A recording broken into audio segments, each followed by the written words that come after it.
생애빛 5분 산책에 오신 여러분들을 환영합니다. 사람이 어떻게 하나님 앞에 옳은 자가 될 수 있을까요? 죄인이 어떻게 의롭게 될 수가 있을까요? 여러분, 회개를 통해서만 인간이 하나님께로 나아갈 수 있으며 의롭게 될 수가 있습니다. 죄되고 악한 마음은 하나님을 볼 수가 없게 만들기 때문에 그렇습니다. 그런데 회개라는 것은 죄를 슬퍼하고 죄에서 떠나는 것을 의미합니다. 죄에 대한 슬픈 마음만 가진 것이 아니라 죄에서 떠나는 것입니다. 우리가 죄가 얼마나 악한 것인지 깨닫지 못하면 죄를 버리지 않게 될 것이요, 또한 진심으로 죄에서 떠나지 않으면 우리 생에 진정한 변화가 있을 수가 없게 되는 것입니다.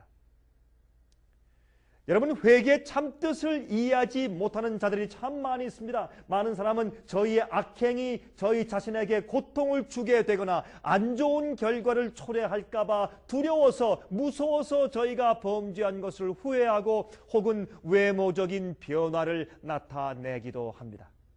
그러나 이것은 성경상 의미로서는 저희가 하는 진정한 회개가 아닙니다.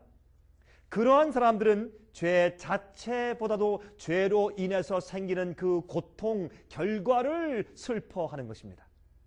에서가 장자의 명분을 영구히 잃어버린 것을 알게 되었을 때 슬퍼한 것이 바로 그런 종류입니다. 또한 발람은 칼을 빼어들고 자기의 가는 길에 선 천사를 보고 두려워서 자기 생명을 잃을까 봐 염려하여서 자기 죄를 자백했습니다.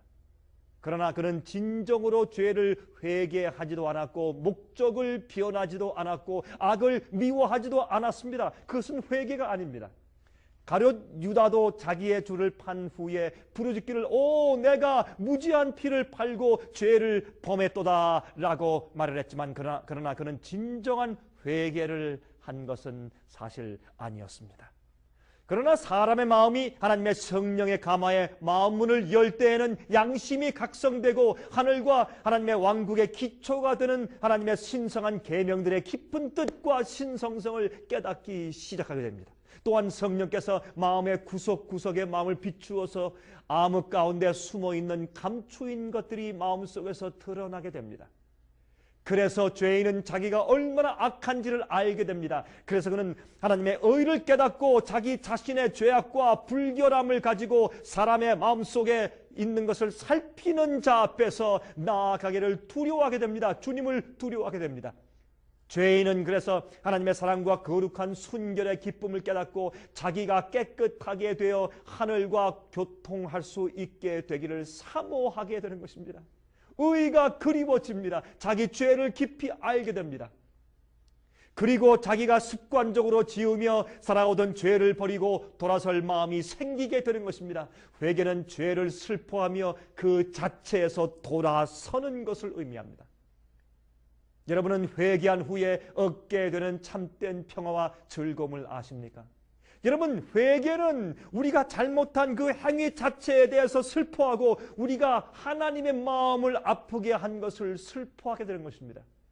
그리고 죄를 미워하게 됩니다. 성령이 마음 가운데 빛을 비추고 내 자신의 부족을 깨닫게 되고 그러한 것을 다시는 반복할 마음이 생기지 않습니다. 그것을 버린 다음에 이젠 의로운 생을 살고 하늘의 평화와 즐거움을 사모하게 됩니다. 그것이 회개입니다. 우리가 주 앞에 설 때 의롭게 설 수 있는 유일한 길은 우리가 회개하는 것인데, 회개하는 것은 우리가 죄를 지은 그 결과를 두려워서 하는 것이 아니라 죄 자체가 슬퍼지고 죄 자체가 미워져서 그 죄에서 돌이키고 주님의 은혜와 능력을 받아서 그 죄를 그칠 마음을 갖는 것입니다. 여러분 마음 가운데 회개한 후에 용서받은 즐거움과 화평을 여러분 마음 가운데 경험하고 계십니까? 회개는 우리를 아름답게 만드는 것입니다. 제가 다음 시간 다시 뵙겠습니다. 안녕히 계십시오.